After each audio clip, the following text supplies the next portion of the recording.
It's easy to be the victim. It's easy to say, make excuses for yourself and say, well, I didn't want to do this, I wasn't feeling this, or this thing happened, or this circumstance happened. But you cannot negotiate your dreams and your goals. You cannot negotiate with your goals. I think you gotta have a dream. The School of Greatness. Really?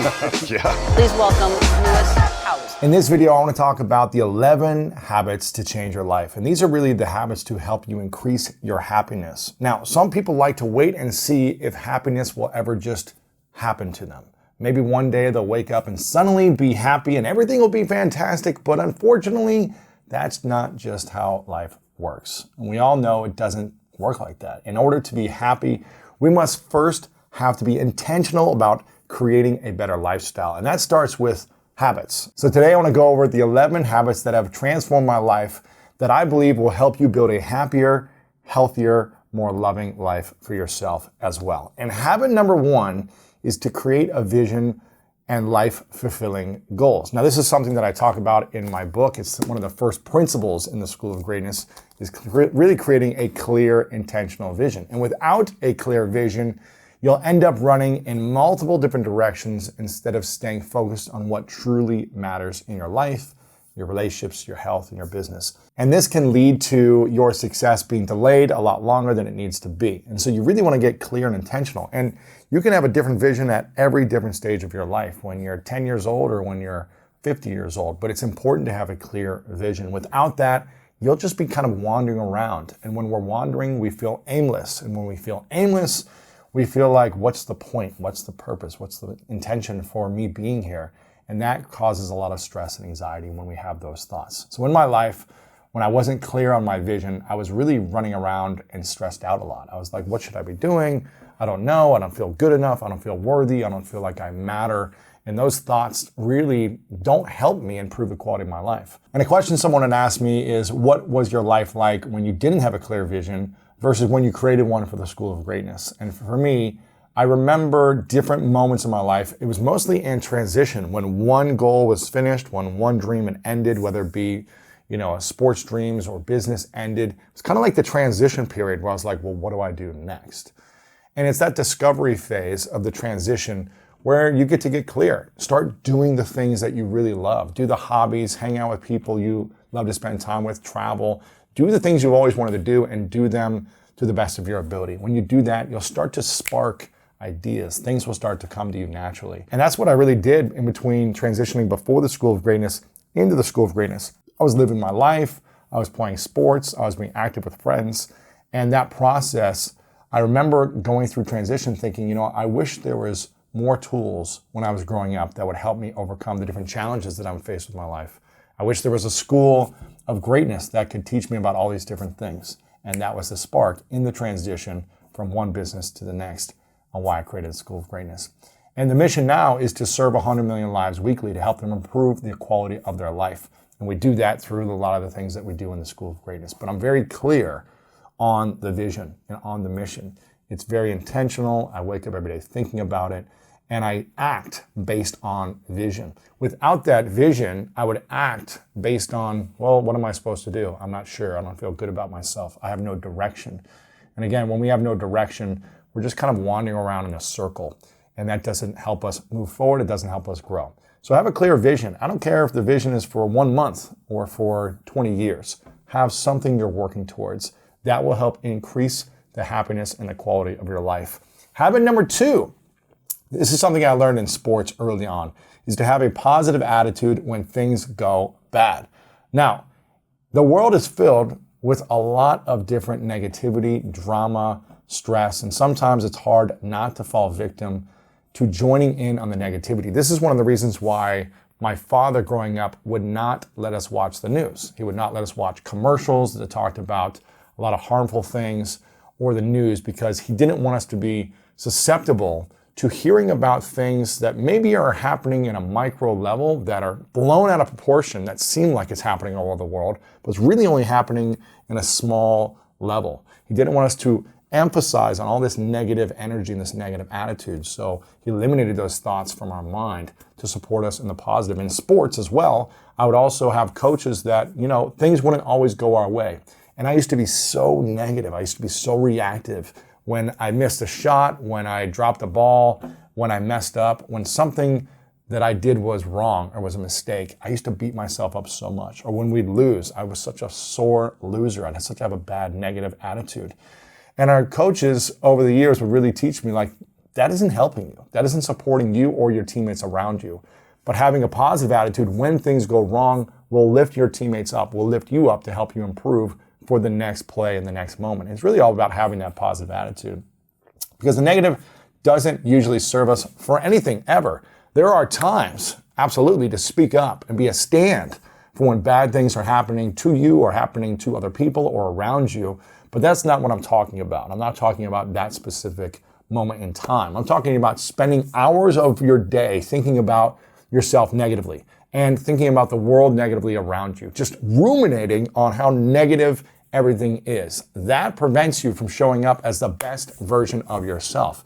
And I believe you're robbing yourself and your loved ones and the world of your gifts and who you truly are when you sit in that negative state. So when I began to shift into having a positive attitude, it really helped me in every area of my life. And negative things or things that I don't like happen around me all the time. But it's a practice, even today. And when I'm hit with these adversities or these obstacles, I try to ask myself, how could it possibly serve me in the future? Or if it's worth putting so much energy into it around a negative attitude. Is it really worth it? Is it helping me in my health? Is it helping me in my joy and my love for others and my love for myself by holding on to this negative energy? It's usually not worth the energy, so why do we do it so frequently? You know, there's this book called Don't Sweat the Small Stuff, because it's all small stuff. You know, obviously there's adversity and there's challenges, but when you can have the attitude around it, it really shifts your life and the people around you. So you've got to do the work to develop that awareness, to realize that for yourself. This isn't easy. This took me a long time. And having a positive attitude is, in my opinion, one of the most important things to manifesting, to attracting, to feeling better about yourself. But one thing that I've learned from the different guests and the experts on the show in the last few years is that what's most important is getting to the root of what's causing you the stress, the pain, the anxiety, the negative feelings that you're having. Because positive affirmations can only get you so far if you're not also doing the deep work on what's really going on, what's underneath the trigger, the anxiety, the fear. Dr. Caroline Leaf has been on the show a couple of times. I really love her message and her expertise. And she said, it's like putting a Band-Aid on a bullet wound when you're just trying to have a positive affirmation without actually going to the root cause of what that trigger and negativity is. But if you're able to get to the roots of some of the things causing you so much pain and suffering and the negative attitude that you have, and then begin working to stay positive and having an abundance mindset, that's when you can really start to create real change and start to see and notice the feelings of positivity, notice the feelings of happiness flood into your heart, into your body, into your soul. And that's what this is all about. So habit number 3 is an important one. It's all about giving back, volunteering your time, helping others, mentoring, coaching, being of service in any way possible that you can. And you might have heard me share this before, but if you're going to be addicted to anything in life, be addicted to service. I believe it's, not addicted in the negative sense, but if you're going to be committed to doing something and living an intentional practice, be intentional on the act of serving other people. And in whatever way that works for you, whatever you have to do that for you. It's been my mission since the beginning of this show, and every single day I aim to show up and give back to you, to people watching, to people listening, my friends and family, my team members, and anyone possible that I can. And it's very important for me. And it also brings me a lot of joy when I can know that something I did caused a positive impact on someone else's life. Whether it be a piece of content, someone I interviewed, something they said, something I said, a way we put it out there that connected with people, that brings me so much joy. It brings me so much happiness knowing that my life has had meaning on one person's life. And it continues to feed and fuel my fulfillment and my soul every day. And that's why I continue to be committed to habit number 1, which is the vision and staying true to that vision. And in a New York Times article by Tara Parker Pope, She wrote that several studies suggest that supporting others helps buffer our bodies against the detrimental effects of stress. And a 5-year study of 846 people in Detroit found that stressful life events appeared to take a greater toll on people who were less helpful to others, while helping others seemed to erase the detrimental physical effects of stressful experiences. Now, for me, that is crazy to think that those who were more self-centered, who weren't focusing outward and trying to help other people, those that were only thinking about themselves, not helping others, had more physical pain and ailments based on the stressful environment. Whereas those who were focusing out, that started to go away. And for me, that says something about how service is truly important in our lives. Habit number 4 is a big one, something I do all the time, is to express gratitude and appreciation. This may seem like so basic. This may seem like the dumbest thing because it's so simple, but it will transform and change your life. And when we appreciate everything that we already have, not focusing on all the things that we don't have, but appreciate the things we already have, it puts us in a mindset of abundance rather than scarcity. And this is huge because gratitude drowns out negativity and it brings positivity into our lives. It puts us into perspective in the moment of what is meaningful, what we have created, what we have, the people in our life right now. And we can channel that positive energy into everything we're doing, and we can shift that positive energy into our vision and our mission. And I can't speak for everyone, but gratitude has been life-changing for me. It's something, again, that I do every day. It's a non-negotiable. When I wake up, it's on my voicemail. When someone calls me, I say, tell me what you're grateful for, and I'll get back to you. In our team meetings, we talk about it. When we start a meeting, what are you grateful for today? It's just something, when I go to bed at night, I express 3 things I'm grateful for. All these things help me continue to stay in the present moment, not focused on the past of what I did or how mistakes I made, not worry about the future, but really be present. And that's the key to being happy, is focusing on what you have right now and the people in your life. And many other psychologists that I've interviewed on this show tell me that gratitude is proven to create a happier life. This isn't just some fluffy woo-woo, personal development thing. This is now science. It's been researched, it's been studied and proven that gratitude decreases depression, increases happiness in people's lives. So don't let gratitude be something you just do from time to time or once in a while or on a holiday or Thanksgiving. You need to find time and place to do it every single day. And the more you do it, the more frequently you do it, the happier, healthier, more fulfilled you will be. And it'll put your life in perspective. It'll get you out of the things you don't have and focus on things you do have. The simplest way to do that is just to add gratitude to the start of something you're already doing. We talked about this, what I do. We do it before team meetings. You could do it while you're making coffee. You could do it right before you eat every meal. You could do it when you wake up, when you go to bed. Whatever you're about to start something, have a moment. It could be 5 seconds. I'm grateful for this moment. I'm grateful for this thing. I'm grateful I have this. And really be intentional on that. Spend a few minutes and use that time wisely to express gratitude. For me, again, I wake up every morning and I express the things that I'm grateful for. I really just wake up and say thank you. Thank you for another day. Thank you for my health. Thank you for the people in my life. Thank you for the challenging times that have helped me grow and improve myself. I try to just say thank you for it all. And that really supports me in the day. And you'll be able to love deeper.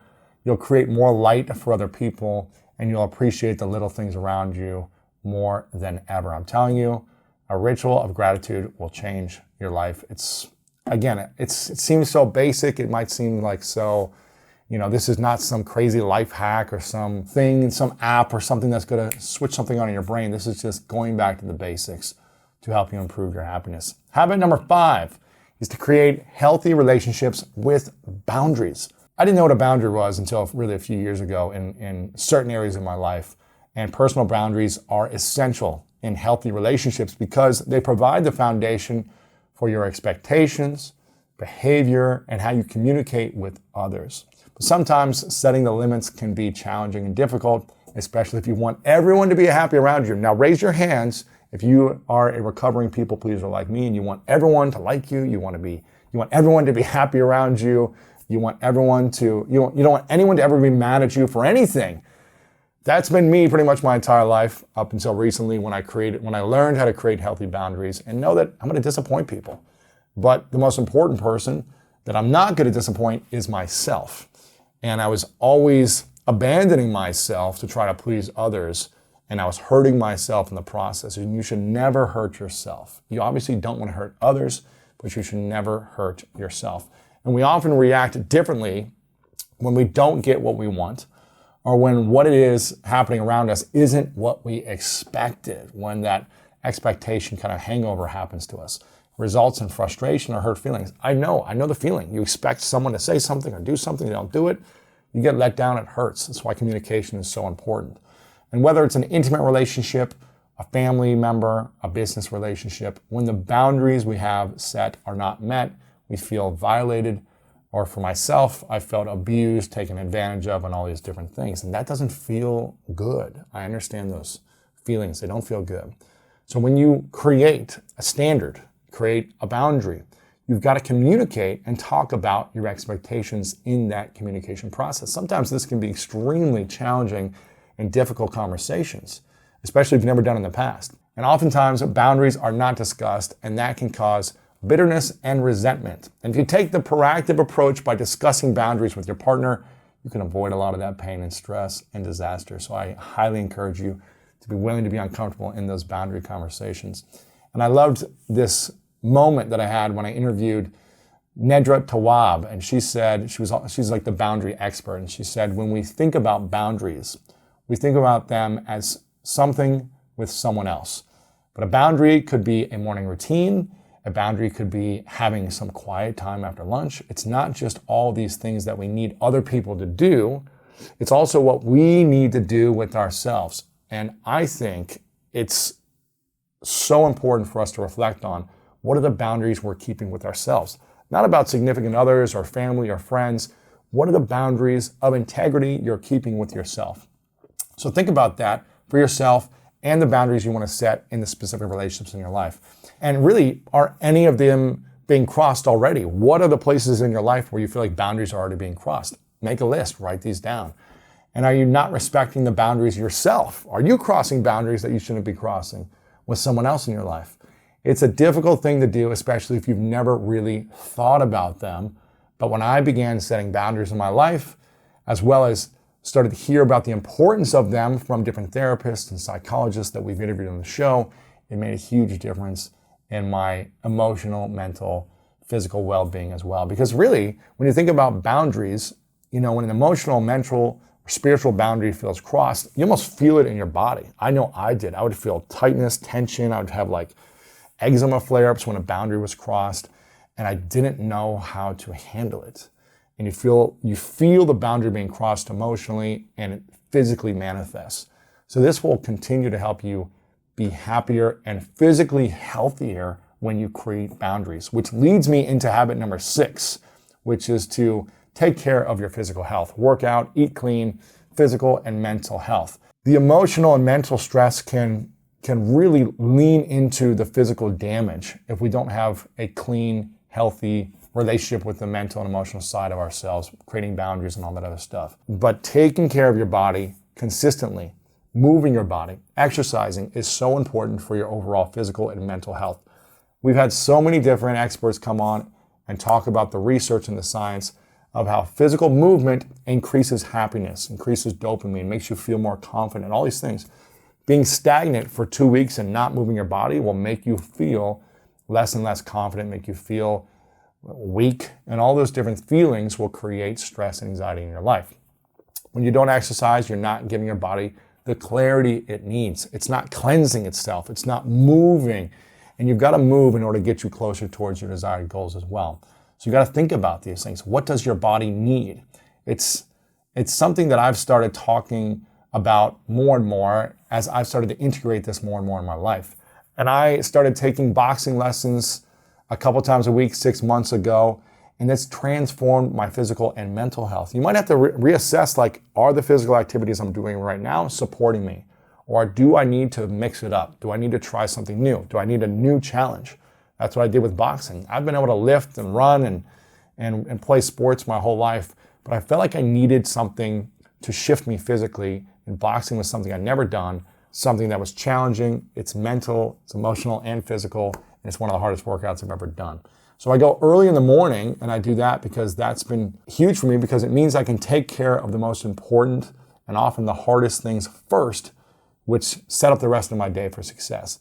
And when I finish a workout early in the morning, and I realize, wow, there's still a lot of people that are asleep, who haven't gotten up, who haven't done anything, and I'm finishing one of the hardest things of the day for me that brings me joy, that makes me a better human, that makes me feel more confident, makes me feel happier, that detoxes things that I need to let go of. When I do that, I feel like, wow, what's next?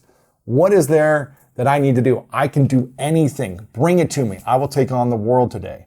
And when you start the day with that momentum, it'll really support you with your overall happiness. Now, if you're not often physically active, don't overwhelm yourself and say, I'm going to do 2 hours a day of activity and I'm going to go crazy here and I'm going to sign up for all these classes, because you'll burn out quick or you'll hurt yourself. You could start as small as just going for a 10, 20-minute walk around the block 5 days a week and really get started. Just get yourself moving on the process of consistency.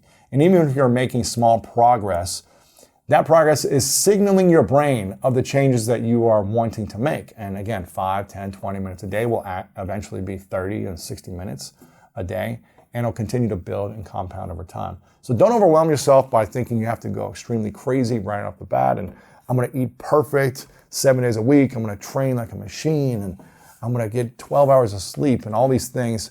You're probably not going to be able to sustain that within 2 weeks. But getting started and being consistent is the key. So anything is better than nothing when it comes to moving your body. And the next thing is really to focus on your diet. I know when I'm not eating clean consistently, I kind of take the 80-20 approach for nutrition and food. 80% of the time I try to eat as clean and healthy and organic as possible. 20% of the time I'm traveling. The weekends I have more sugar and desserts and things that I know aren't the best for fuel for my body, but they taste good, and I give myself that balance. And you can work out all you want, but you can't outwork your mouth. That's for sure. You cannot outwork your mouth. You can train for an hour, and then if you're having all this cakes and cookies, it's not going to do anything for you. You're actually not doing any favors for yourself. You might be maintaining, but you're not really improving. And our guests all the time talk about eating things like, I've asked so many different scientists, doctors, and nutritionists about the top foods you should be eating, and they all consistently say blueberries, foods that are high in omega-3 fatty acids like salmon and walnuts and avocado oil, dark chocolate. The list goes on and on from there. Leafy greens, all that stuff. But eating more of those things, adding more of those things into your body will support you. And you don't want to put in so much effort in your workout routine and then just go have, alcohol and sugar and pizza every night. That's not going to really support your growth. You can have cheat meals in moderation, or you can just call it balanced meals in moderation if you don't want to call it cheat meals. I do the balanced 80-20 kind of percent rule. And having a clean diet will not only serve you physically in your health, but also in your mental health, because we've talked about so many different experts who have come on and share that the foods that actually increase your mental health and affect your mood. We've had a lot of these different doctors and nutritionists come on and talk about that. And when you're eating poorly, it can increase the feelings of depression, anxiety, and stress. And I believe we're starting to really understand more about how much our diet really affects us, how much food really can either hurt us or heal us. So for your future self, it's best if you focus not only on putting your body through the workouts, but also giving your body the cleanest foods possible to eat. Which brings me to habit number 7, the power of breathing. This is something that I really started to practice in sports, but didn't start to really learn how to, I wouldn't say I call myself a master at this, but it really didn't start to learn how to master breathing until 5 years ago, when I went to India to study for 2 weeks meditation, and then becoming a meditation instructor. And then from there, meeting with Wim Hof and doing the Wim Hof breathing techniques. Then interviewing James Nestor, talking about breathing. Andrew Huberman, the famous neuroscientist from Stanford, who talks about breathing in the brain and how it connects to the brain and the body connection. And really, the deeper that I've gone down this rabbit hole of learning about the mastery of breathing, and applying it to myself, I've noticed incredible results. And it's like I'm noticing it quicker and quicker. So it's been really helping me improve my peace, improve my mental health, improve my mood, just with breathing. And that is a powerful tool. You don't need anything. You don't need to buy anything. You don't need to eat anything. You don't need to do anything different. In a few moments, you can change the way you feel through your breath. And breathing is the number one way to give your mind a reset and to get you back into a balanced, peaceful state. When you're nervous, stressed out, feeling overwhelmed, or catching yourself overthinking something or overanalyzing, breathing exercises can help you get back to calm and control. And that's what this is all about. The power of breath is that it lets you steer your energy. It lets you get back onto habit number one, your vision, as opposed to being distracted, stressed, and overwhelmed. And I did this as an athlete. I would do this going up for big moments in a game in football. Breathe slowly. You know, I've had different sports psychologists come on and talk about how in practice, you want to actually get yourself up and practice like it's a game. And when you're in a game time situation, you want to slow down because you have so much adrenaline. You want to calm and slow down. So I do that as an athlete. Before I get on stage, right before, I really try to think about how do I slow it down, because I know when the lights turn on, when the music gets on, I'm going to be hyped. I'm going to be pumped. But how do I slow down so I can communicate my message effectively as opposed to being all anxious and excited about it? So I want to share 3 steps to properly help yourself incorporate breathing into your day today. Number 1 is to bring awareness to your breath. So really just think about it and bring awareness. And when we're breathing all the time, all day long we're breathing, but we're rarely paying attention to it. We hardly really think about it. But when we think about it, by taking a moment to bring your awareness to your breath, just as it is, you can get out of your head and into the present moment. So when you're focused on breathing, and that's all you focus on, and see how it feels in your body, see how it feels in your mind and your heart, and see how it's naturally calming your heart rate. You can actually feel your heart rate go down, and you put your attention on that activity for 60 seconds. You can eliminate other distractions by putting attention on that and get back into a rhythm that will help you in that moment. And this habit is great for when you catch yourself overanalyzing things, stressed, anxious, worried, uncertain about the future. Just turn your focus back to your breath and temporarily let go of any other stress. The second part is to focus on and lengthen your exhale. This is something I learned in India when I went there 5 years ago. They take inhales through the nose, and whatever the time amount through the nose, they teach you to practice twice as long exhale out of the nose. So if you're taking an inhale for 2 counts in the nose, 4 counts out of the nose.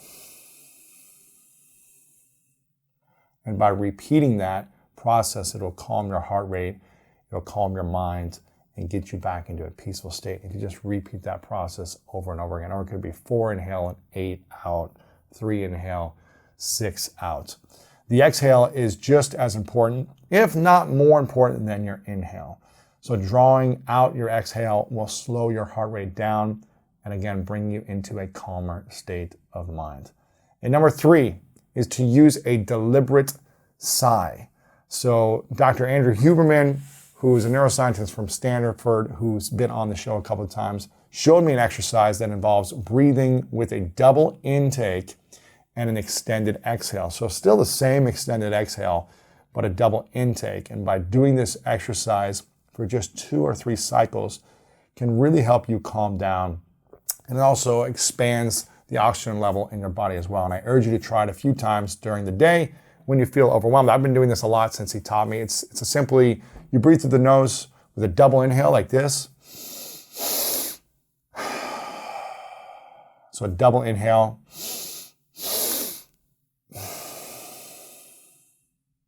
And twice as long exhale that way. But by doing that a few times, it really opens up the oxygen level, calms you at the same time. So practice that a couple times throughout the day. Habit number 8.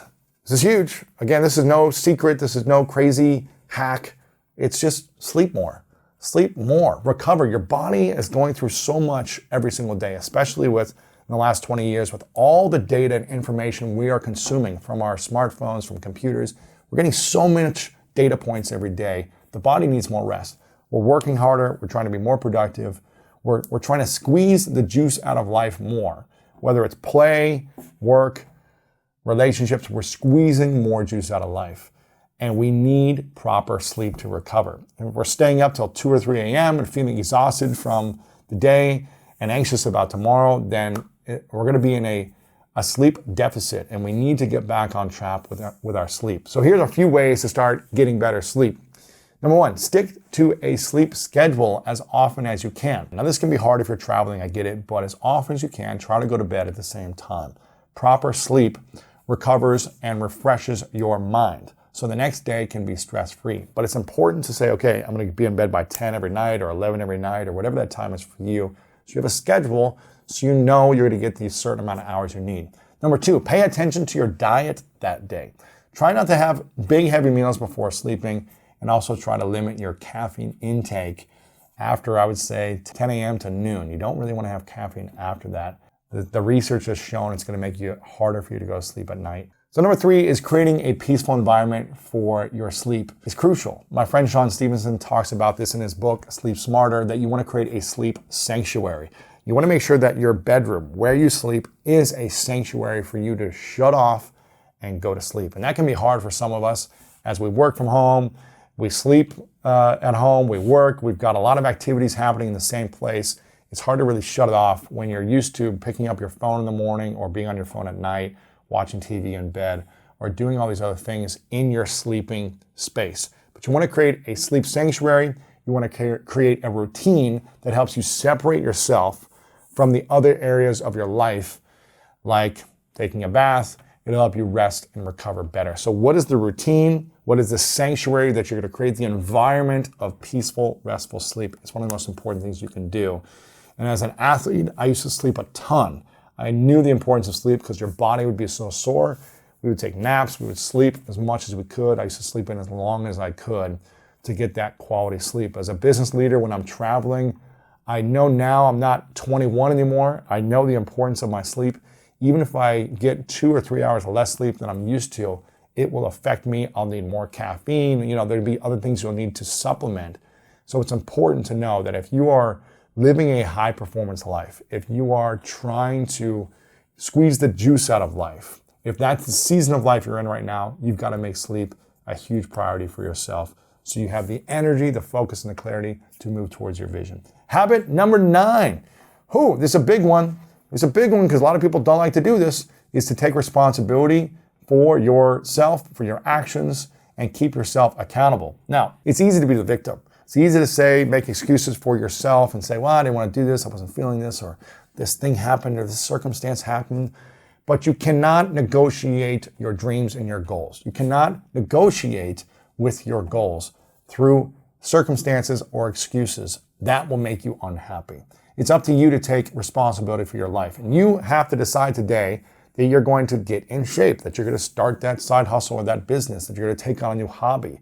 Whatever it may be for you, you've got to decide. And only you can decide to take that first step. And then, most importantly, be consistent on those steps day after day, week after week, year after year. But the next step that matters just as much is being held accountable for the goals in front of you. That is important. The accountability is so key. And you need to create a habit of checking in with someone on a daily or weekly basis that can hold you accountable and call you out if you're falling short. This is why we have our greatness coaching program that high performance leaders in our community are members of.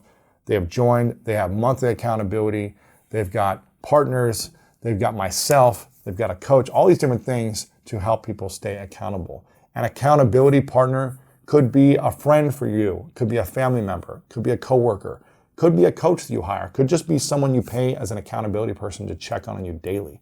Whatever it is for you, accountability is key. And the effects of accountability are strongest when you and your partner have similar goals, so you can grow together with them. It's huge when you guys have that common goal. Just having one accountability partner can do wonders for you. Just one person to hold you accountable, to give you checks and balances. But you can also consider surrounding yourself with a team, a community of people who inspire you and hold you accountable. I hire lots of coaches. Personally, I try to find the expert in every area of my life, hire them to hold me accountable for what is important to me. Only what is important to me, I have them do. If it's not important and if it's not part of your vision, it's not part of your overall life plan, then you don't have to do it. But for me, what's important, I hire people, I have accountability in those areas of my life. Fitness, relationships, spirituality, business, mental health, financial health. I hire people in every category. And I understand you may not be at a point right now where you could do that, where you can afford that. But find friends, find mentors, find people that can hold each other accountable. And if you want to improve your fitness, one of the best things you can do is surround yourself with fitness-minded people. So if you're hanging out with people that are lazy and on the couch and aren't working out ever, then start spending more quality time with people that are getting up at 6 a.m. and doing joint runs together. There's run groups in every city around the world. There's different things you can do to support you. So think about the accountability in your life, what's important to improve right now, find those people to support you and move forward. Habit number 10, learn to cope with tragedy and let go of regret, anger, and resentment. Holding on to our past trauma is one of the most painful things we can do for ourselves. I am speaking for myself here that I held on to trauma and resentment and anger and frustration for 25 years, if not more, in different parts of my life. And that is a recipe for suffering, reaction, stress, painful moments, all these different things. So, the therapist who's been on, who reminded me of this, Guy Winch, talks about, the ruminating of our past wounds and holding on to these past wounds and how to heal the broken heart. We've got that episode that you can dive in more, and so many different therapists have come on and talked about this. But I try to really look for the positives and what I can learn from these events and feelings and channel those feelings into growth as a person, and really how can I serve others who might be going through something similar in that situation. I remember hearing a story from Tony Robbins. He said, when I was a kid, my mom used to beat me. She used to pour soap down my mouth because she thought I was lying. She used to do all these things that caused a lot of pain and trauma for me. But I loved my mother because she gave me the capacity, the expanded heart to want to help other people rid themselves from their suffering.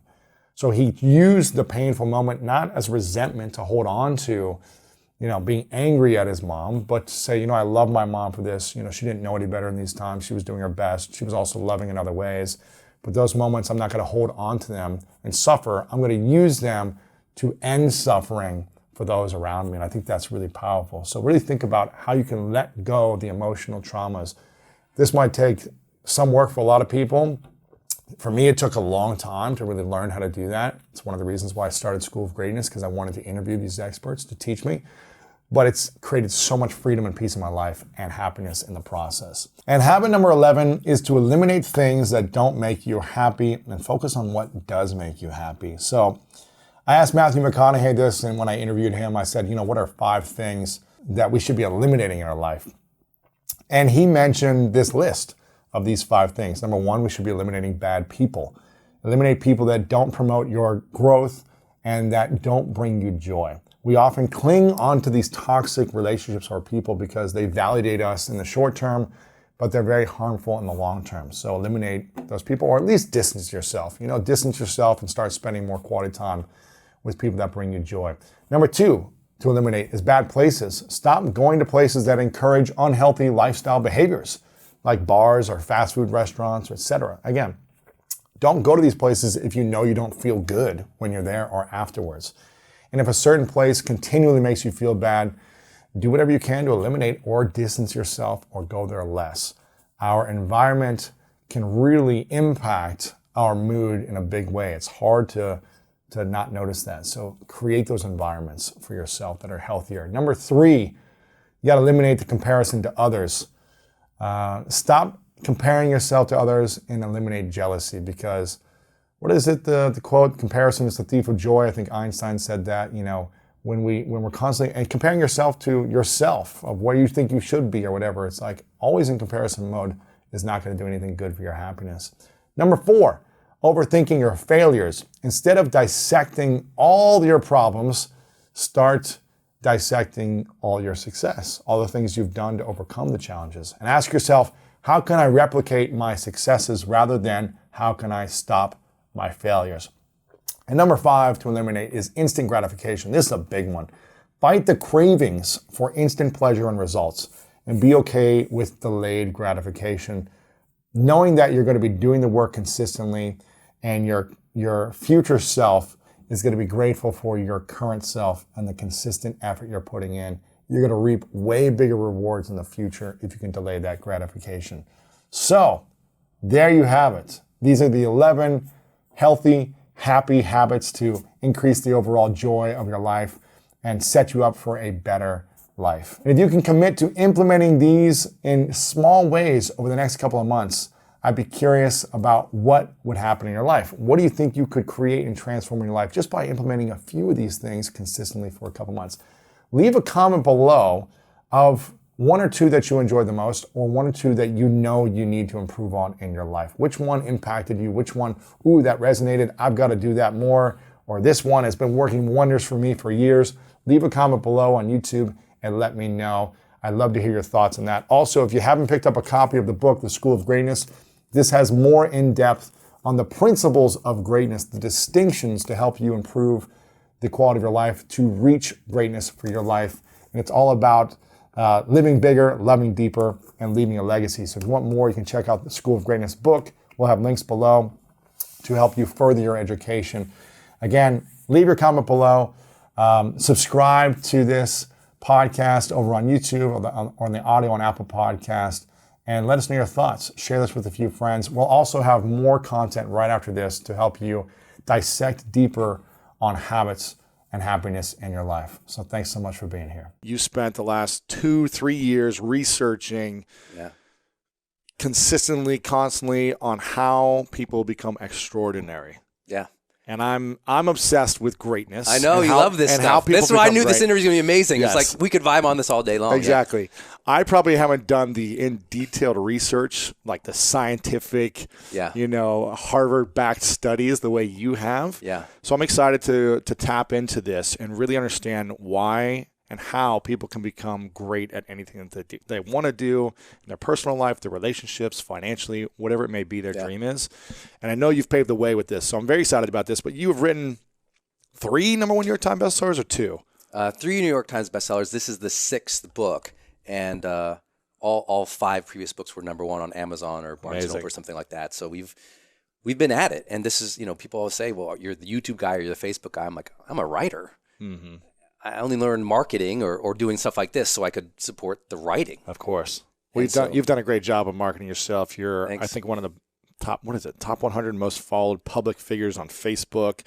Yeah. How many millions of followers do you have on your personal page now? 5 million on my personal page, 10 million across all of our pages. All pages, yeah. So we have pages like Motivation for Smart People, which is not my face on it, but that's my page for motivation. So yeah. We kind of it's been surprising, but this is the first in-depth interview I've done in probably 4 years. Amazing. And so we talked about that a little bit, this morning at breakfast. It's just like, this is not what I usually do because I'm usually the guy out there teaching. Mm-hmm. And I'm learning to step out a little bit more and share a little more of my personal background and stories because that really hasn't been the thrust of my books and work. Right. So that's been a big part of wanting to do this. And I love your show so much. I appreciate it. I was so excited for this because you're one of the few guys out there doing podcasts who's talking about holistic greatness. Right. It's not a tactic or a hack here. Yeah, it's relationships. I mean, you talk about relationships, you talk about making a difference, and there's a lot of podcasters that never say the word service, which drives me insane. They never say the word love, and that's real life. Even with high performers, we'll talk about some of the research behind it, but a lot of people think it's lonely at the top, or they think that high performers are, obsessive, crazy maniacs. What we found is high performers have extraordinarily positive emotions and positive relationships. So it's a complete myth that the top, 5%, 10%, 15% somehow have, are lonely or more divorced than other people, or it's just not true. They cared about relationships, which is one reason I love your show. is that, I mean, what would high performance or achievement or greatness be if you didn't have somebody to share it with or you didn't give back? But that's what a lot of the podcasters talk about. It's this tactic. Or it's I'm talking about world-class performance, but I'm not going to talk about marriage or relationships. I'm like, try to have world-class performance without a supportive spouse. Go for it, dude. It's not going to happen. Yeah, powerful. I'm excited about this, man. Before I kind of dive into about all the habits and the stuff you learned and what you're going to share today, I got a confession. Yeah. Confession. Love it. You can't have your money back. No. Exactly. No, here's my confession. I'm going to be honest for a second because I don't think I've ever done this on the show. I judged you for many years when I first learned about you.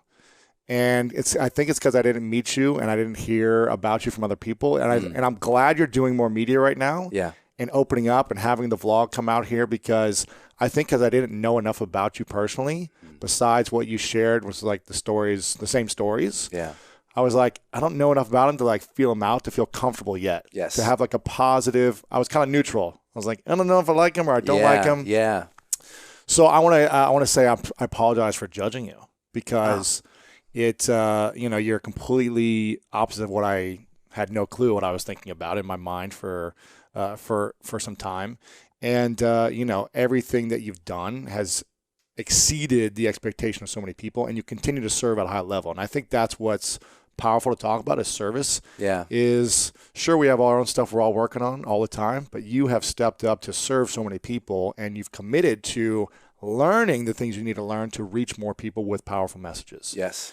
And I usually acknowledge my guests at the end, but I want to acknowledge you now for your level of commitment to putting yourself out there, That's funny. serving people, giving great information, spending 2 years in a dungeon to research like how to help more people. Yeah. And yes, you're benefiting as well. You run a business just like myself, so we're all going to benefit. Yeah. But I think your level of commitment to your mission is what really stands out to me. And the more I get to hang out with you and know you, it's like I really enjoy our time together. So I hope we get to spend more time together. Yeah, me too. Hope you accept my apology for judging I don't you, think even though you apologies didn't know I was doing it. But I get that all the time. Yeah. So, our great example, our seminars, 2,000 people from 40 countries around the world, half of them show up and they're like, Who are you? Like, I've watched his YouTube Yeah. or I've seen his Facebook, but I tell people, I would say my most vulnerable place is usually on stage. So people who've seen me on stage, they always go, oh my God, I didn't know you were like that.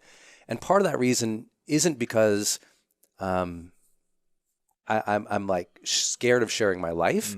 It's because of what I do. Like I said, my first move, I'm a writer.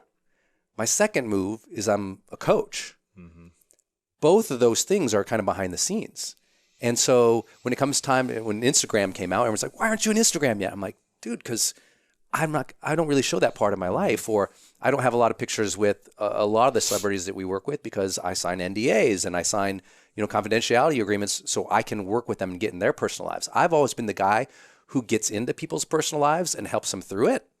Never then like turn it to the selfie and say, well, this is what I'm going through. Yeah. And in some ways though, that was a mistake because I think I've always believed in a role like mine, I'm a writer, I'm a coach, and I'm a trainer. My job is to share things that are relevant to the teaching point. So it's what am I trying to teach? Now I'll share case studies about my life or some research, but it's pretty limited towards only what I'm teaching. And people sign up for me to teach a very specific thing. So they're not seeing the whole picture of my life. They're just learning that specific thing. So I think it also left a lot of people going, okay, he's super successful, but I don't know anything about him. Right. And that created... It's hard to trust people you don't know anything about. Yes. Or you read the Motivation Manifesto, right? There is no Brendan in that book. The publisher famously turned down the book. We had a $2 million book deal. I turned in the book, and the editor goes, what the hell is this? You wrote it like it's, 1776. There's not one story of you in here. Your audience wants to know about you. I'm like, yeah, but that's not what I'm writing for. I'm writing for the art. And so they said, we can't publish and we can't this book is unmarketable. So you wrote a $2 million check back. Wrote it back, which is painful because I'd already spent it. But then you went and sold 1 million copies. Yeah, then we went into 32 weeks on the New York Times Crazy, bestseller man. list Crazy. after they turned it down. With no publisher. Well, I guess you had like a... Yeah, we went to Hay House and they supported it and distributed it Wow. and did a great job on it. And I love them, and their community really got behind the book because they knew I wrote it for the art, not for the, I didn't sell out on the book. This was my my art has never been like talking about Brendan. My art has been, I want to teach, but I want to teach in a way that really hits you in the heart and gives you habits that you can implement in your life. But that also took me out of the picture a little bit because I didn't want to be the guru. I didn't want to be, I'm from Montana. We're pretty private there. And one of our main sayings there is, the time to have the map is before you enter the woods. So I just wanted to hand people the map. I didn't want to hand people like, look at me. I also had a big influence from my high school journalism teacher. And she said, there's two kinds of people. One who walks into a room and goes, here I am. And the other person walks into a room and goes, there you are. And so I've always been more like, kind of like you. I want to ask people questions and curious. So my focus has always been outwards and not in. I think that did cost me some trust in the marketplace because people were like, I just don't know him. So I'm hoping with the book, I added some more stories. I also know the number one criticism of this book is going to be when he talks about extraordinary people, really the only stories in here are about himself. And I let the data and the research and the strategies speak for themselves. Yeah, because I don't think, I even say it in the book, I think if you want personal profiles of extraordinary people, I'm like, go listen to podcasts. Right. They should listen to yours. Mine is more, this is very strategic. This is what to do. And I think there'll be some criticism because I do share a lot of my habits in here. But I also hope that gives people a little more insight into my life. Let's get into some of the habits. What are some of the key habits then that that maybe you thought were like the habits of really extraordinary people, but actually they weren't them? And then the new ones that you're like, oh, I didn't realize that was actually a key habit. Yeah, I always thought it was something else, but it's actually this thing. Yeah. I was wrong a lot. So background on the book. This is the world's largest study of high performers ever done. We have data from 195 countries. We surveyed and found the data set we pulled was from first my audience, which is over 10 million fans and followers, but also a lot of people don't know I've graduated. Over 2 million people have registered for my online courses or video series. Crazy. And over 100 million video views. Well, we scraped all of the comments, scraped all the user feedback, did a huge data set of just what are people struggling with? What do they say works? What helps them break through? That gave me an initial kind of data set of like, I think this is what really works. I've been teaching this, most of the stuff for 10 years too, and I've been coaching it. So I had my personal opinions and I had about probably 20 or 30 from that data set and 10 years coaching. I was like, it's probably about these 15 or 20 habits. And I thought it was, by the way, all of them. Right. And there's also a lot of other books about habits out there. Yes. There's Stephen Covey's book. There's The Power of Habit. There's lots of books on habit. So this is a whole nother thing. It's like, why another book on habits? Yeah. But there was always a big hole. Either there wasn't research into which habits empirically proven to move the needle, or it was just kind of, because it was shared from a personal perspective, or it was just about how to set habits. The question is, which habits have proven to move the needle towards high performance over and over? Because high performance means succeeding beyond standard norms consistently over the long term. Well, you got to measure that to know. Yeah. And so there's 6 of them, and that's what this book is about. It's split, which I didn't plan on, into personal habits and social habits. And there's things in there, and I'll get to those, but to answer your question of like what I thought would be, I thought things like, oh, this one will piss me off. Creativity is not strongly correlated with high performance. And if you told me that 7 years ago, I would have fought with you for like 2 or 3 hours. But then in one interview with one of the world's largest CTOs, Chief Technology Officers, he said, Brendan, they're a top 10 brand in the world. He said, we don't, he said, my team, he said, I'm not creative. My team's not creative, but we know how to execute and scale. And execution and scale is really important to long-term high performance. Creativity might get you in the game, but a lot of people are creative but can't work their way out of a bag. And I was like, I would have argued that forever because I'm a creative, I'm a writer and a coach. And I would have never thought that. Age, nationality, ethnicity, and here's a big one, compensation. Here's a big one, personality. Here's a big one, strengths. They are not correlated strongly with high performance. Some of them have weak correlations. And all those things, by the way, because if academics are listening to that, they're like, no, he's wrong. And this is tied towards high performance. It's not that those aren't important. Those things can shape your mood. They can shape, lots of important life outcomes, well-being, health, happiness. But when we're talking about high performance, those are less important than these 6. And what I keep telling people is, I'm not saying those aren't important. These just happen to be more important. So the 6 habits, you want me to do those? Sure. Yeah. So the personal habits, and these are the ones that move the needle the most. Number 1, high performers, you like this one. High performers seek clarity more often than their peers. And what that means for them is every situation they go into, they're seeking clarity and setting intention. And it's not like once in a while, they're doing it way more often. It's like, I've been blessed to work with Oprah Winfrey. When she has a meeting, at the start of every meeting, she asks, what's our intention here? What's the intention of this meeting? Not what's the agenda, what do I do? What's the intention? That's every meeting. So she's seeking clarity at the beginning of every meeting. That's why she's so amazing, right? If you think about her whole career, she was always trying to have people seek clarity on who they were so they could be themselves. That's what high performers are doing. They just do it more often. They seek clarity before they shoot that video, before they have the podcast interview. But specifically, we found 3 practices help you get better at seeking clarity. Number 1, they are seeking clarity in what we call the future 4. So you've probably heard that successful people are more future-minded. It's true. And specifically what they're looking at, if you talk to a high performer, they're more clear about who do I want to be in this upcoming situation. And by the way, it's not about who I am. It's about who do I want to be. They're more future-oriented. They're more intentional about who they want to be in social situations. So it's like, I want to have this type of interaction with Lewis today. That's intentional. They're more clear about what skills they need to develop to reach their next level of success. Right. Here's how you really know an underperformer. Open up their calendar and look for any evidence that they have planned their own curriculum for greatness. If they don't have classes or courses, if they're not actively skill building, there's no chance of high performance. I mean, maybe they can dumb luck into it for initial success, but high performance is long-term success. You got to be building your skill sets. Constantly learning, constantly growing. Being aware of that. And the last of the future 4 is, I know the service I want to provide in the future. Talk to any high performers I'm sure you've interviewed. They kind of know the service and the difference they want to make. Maybe not precisely, but they're asking the question. So that's some of what we know. They seek clarity. And that's kind of the first practice, is asking questions in those areas. And the other 2 real fast is, when you're seeking clarity, they're more clear about the feeling they want to have. Like an Olympic sprinter who's won gold is more likely to have said before he went or she went on the track, how do I want to feel out there? Not like just the result, like when the foot's in the block and I'm arms down, like what do I want to feel? Like they're very aware of the feeling they're trying to get.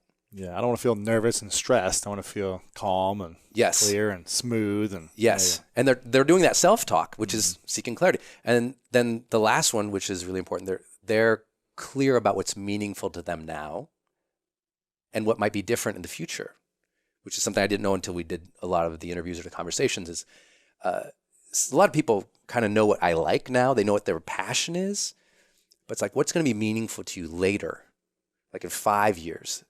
They've thought about that. I would say they've done the work. So that's just the first habit. And so the book kind of opens with that story of like finding we all have to decide who we are and what we want and how to get it at this stage of our life. And when we don't know that, reaching high performance can be really hard. Yeah. It's all about clear vision for me. It's the first chapter in my book is the greatest leaders in the world have a clear vision. Love that. Yeah. That's it. And they got that vision by seeking clarity. Yes. That was the habit that gave them the vision. They were consistently seeking, like, they asked themselves more questions. That's one of our findings. They literally are doing more of the self-talk, asking more of the questions, which is so important. Yeah. Awesome. Yeah. I love how you talked about this. You say the world cares less about your strengths and personality than about your service and meaningful contributions, then why do so many of us focus on our strengths and personality? Yeah. Do you think? That was a huge finding. That's another one. I would have completely freaked out on anybody. Strength Finders, all these other books out there, it's like we focus on our strengths. And unfortunately, that's in the history of personal development, that is the greatest false dichotomy that there's ever been. Focus on your strengths, it's like you have to do both. You have to do both. But what we found in our research, which surprised me, high performers do not report working on their strengths any more than regular people. So that's not what gives them the edge. One of the chapters opens up with this guy. He wrote this email, really highly successful guy. And he wrote this email to me, says, and I'd put him through all this. I put him through StrengthsFinder, the Berkman, the Colby, the Myers-Briggs, put him through everything. This is one of my first coaching clients ever. I knew everything about him.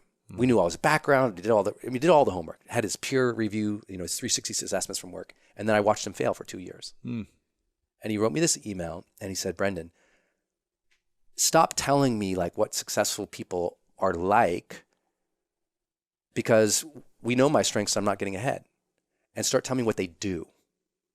And that's what this book became about. It's like, what do you need to do? Because, and in this email he wrote this, which is where that finding came from. He said, this was so good. Listen to this line. He said, as a leader, I have to be honest with myself that my mission and vision should never be made to bow down to my limited human strengths. I should have to rise up to my mission or vision. The strengths aren't the relevant thing. The question is, what is necessary for me to develop into to reach that mission? It's like, your strengths are great. And it's like, yes, of course do your strengths. But that's kind of like, what I tell people is like, let's imagine you have a bear, and that bear wants to go on top of this cliff over here, and it's never been on the cliff, and it wants to get that new honey up there, right? Telling the bear to focus on its strengths, to go somewhere it's never gone before and do something it's never done before is stupid. It's like saying, hey, you know what? Just try being more of a bear. Right. If you say, Brendan, I got this big new vision, I just say, just try being more of Lewis.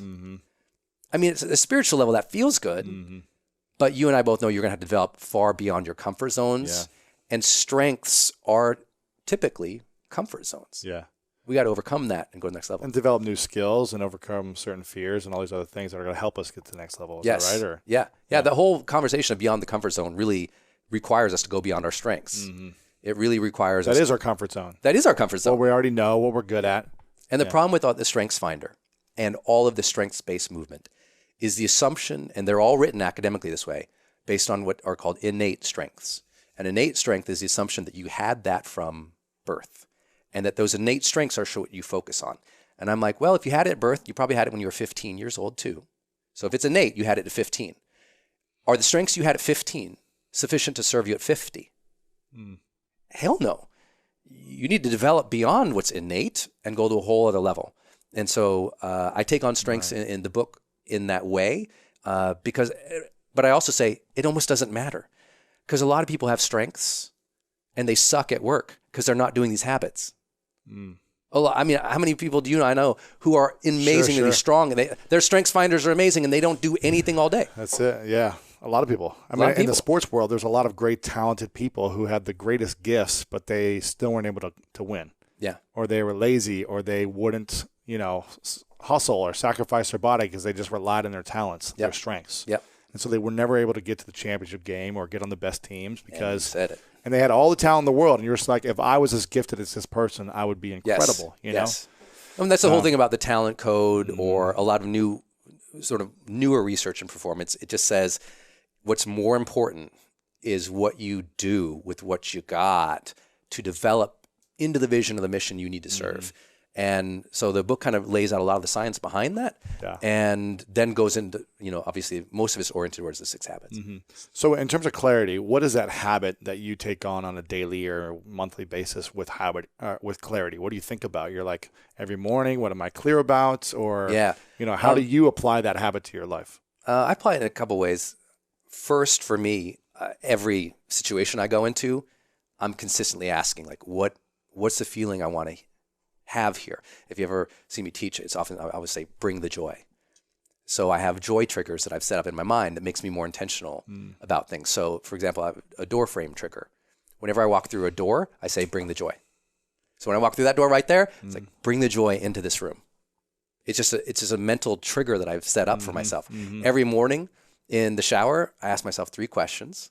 And not that I shower every morning, but the ones I do, the first question I say, what can I be excited about today? So it forces me to be clear about what's going to draw joy, enthusiasm from me. Number 2, I say, what might trip me up today? Because usually I know what's going on in the day. I'm like, what might mess me up? Where might I not perform well? What might bother me? And number 3, I say, what can I do to surprise somebody today? To give a gift of appreciation or acknowledgement today. And so I think through that in the morning. So I think that helps me begin my day pretty clear. Then when I sit down before I do work, I literally look at my calendar of the day. I did this morning. And I look at whatever's going on in the day and I think about it for 20 minutes. It's one of my 20-minute routines in the morning. I literally think about my calendar for 20 minutes a day. And people think that's crazy. But what I'm thinking through when I'm looking at the calendar, I'm like, okay, I'm going to have that call. What do I want to happen on that call? You know, what's my intention for that call? What's my goal for that call? What's the feeling for that call? How do I want to end that call? You know, I'm going to have that time with Lewis. Like, how do I want to be there? And how can I make sure I enjoy it? Because it's a big deal. You know, I love your show. I want to do a good job. I want to share something good for the people, even though I have no idea what you're going to ask in this. I want to be present for that and make sure I'm really there, even though maybe I have a head cold today. You know, it's like just thinking through it. I think that helps me. It keeps me asking questions. Every Sunday, I do a life arenas assessment. That just means I think there's 10 areas of our life, and I score myself in them. And this is about my 11th year of doing this. Wow. So each area of my life, you know, from emotional quality to happiness to relationships to time to hobby, etc. I just give myself a score of 1 to 10. And 1 means I suck, and I was horrible in the previous week on that. 10 means I did a good job. And then I ask, how can I do better? It's my Sunday routine. Yeah. And it just keeps me clear.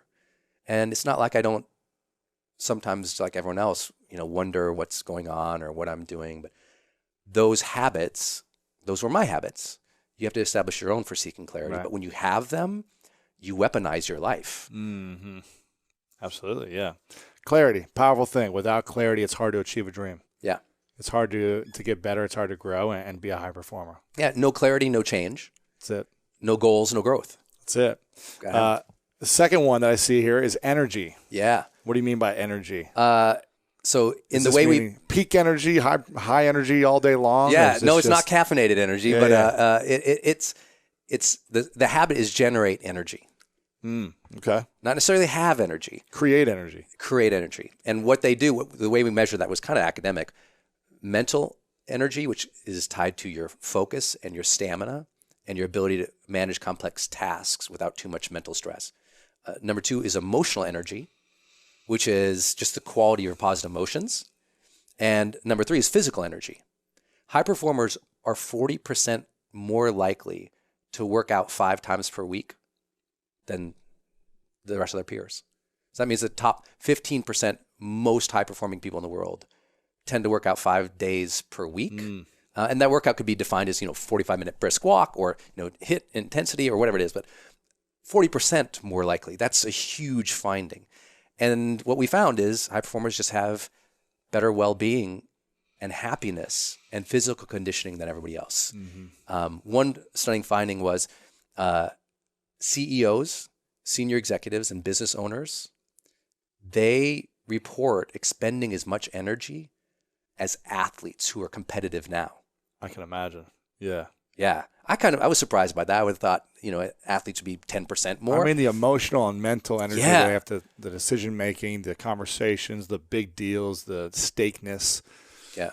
It's a lot of energy. It's a lot. And that's why, if you really want to achieve your dreams, you have to care for your body, your mind. It's why all these things, finally resonating in the marketplace because of the science of meditation or taking a break or, managing your own energy. Sleep is everything. Yeah. And I think all of that is really important. And we say generate energy because there's this myth that, some people have happiness or they have, it's like No, you generate it. You don't have happiness. You generate Create it, yeah. You create it.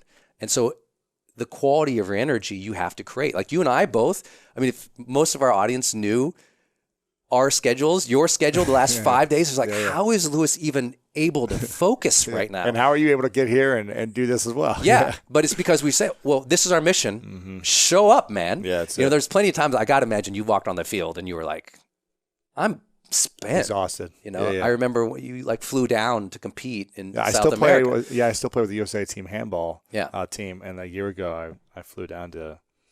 I remember I did an interview in Miami, and then flew out from Miami, and then went right into training camp, and then played against Brazil, which is like Olympic qualifiers, and got our asses whooped. But it was fun, But I had to have clarity and energy and show up, even when I was like, oh, we're gonna lose. Yeah, like there's zero chance. Yeah, it was like the worst team in the NBA playing like the Warriors, and we were just like, we had no chance. Yeah. But I had to show up and give my best, and you have to set all these routines. The amount of routines that Tom Brady has in his life, so that he can generate energy. It's unbelievable. Stuns most people. It's unbelievable. And that's what it takes if you want to be at that level. If you don't want to be at that level, you don't have to do it. Yeah, you don't have to do it.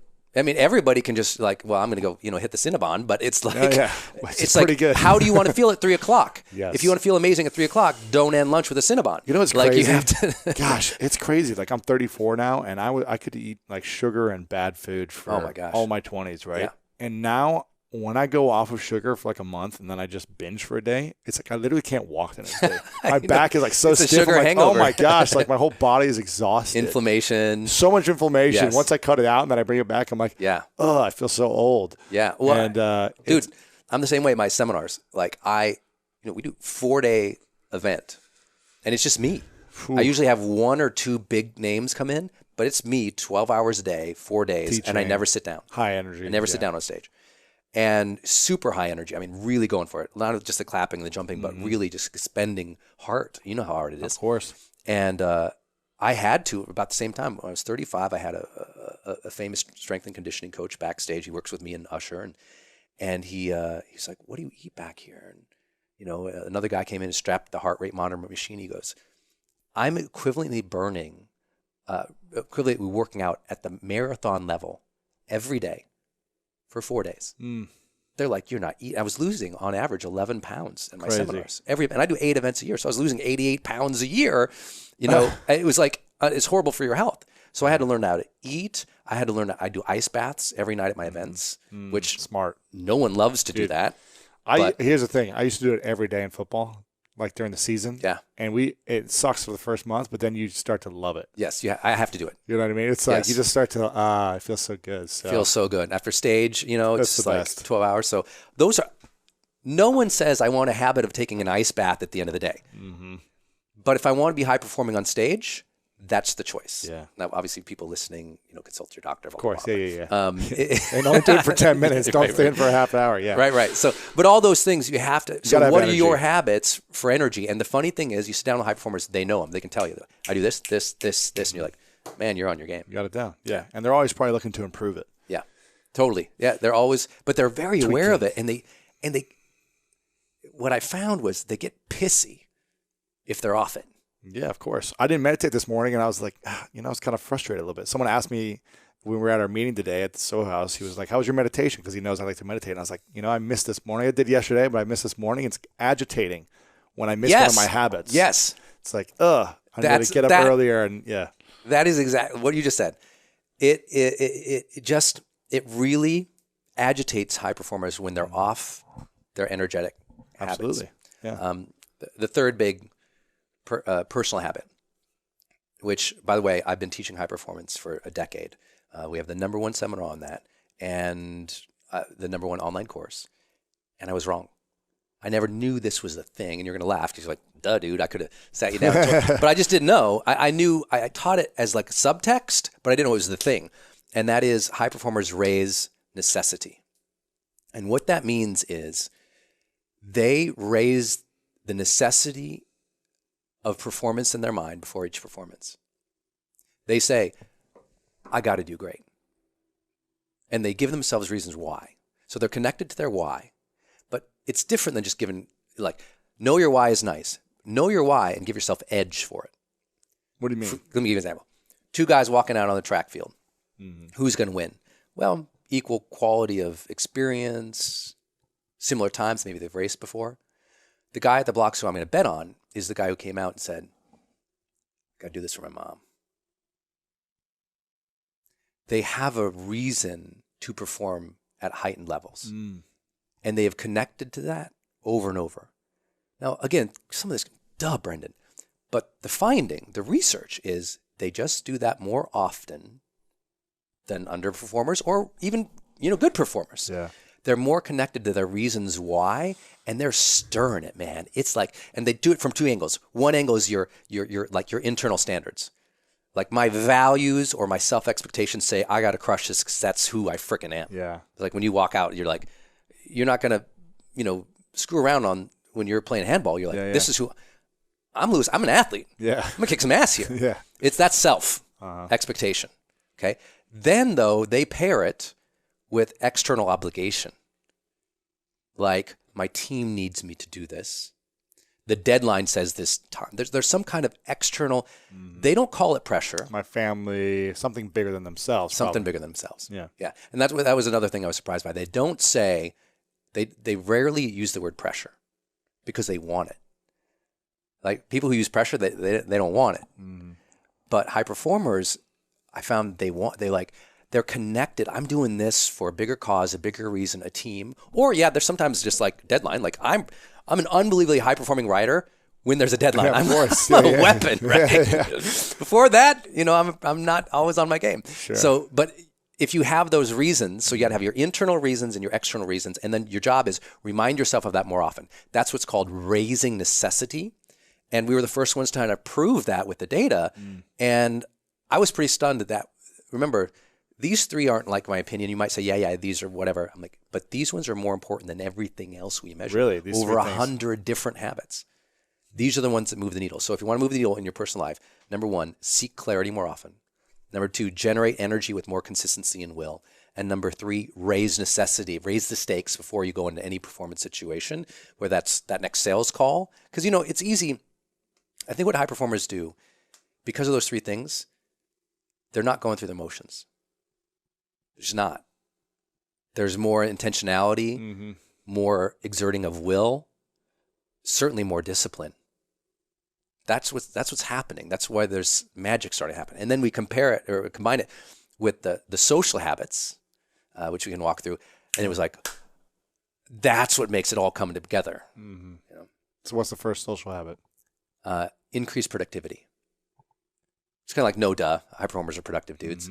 But what the uniqueness is, they're not just pushing more paper or checking more boxes, because I both know a lot of people who their busy work isn't their life's work, so they don't feel fulfilled from their productivity. High performers are fulfilled from what they're accomplishing, which is a big measure.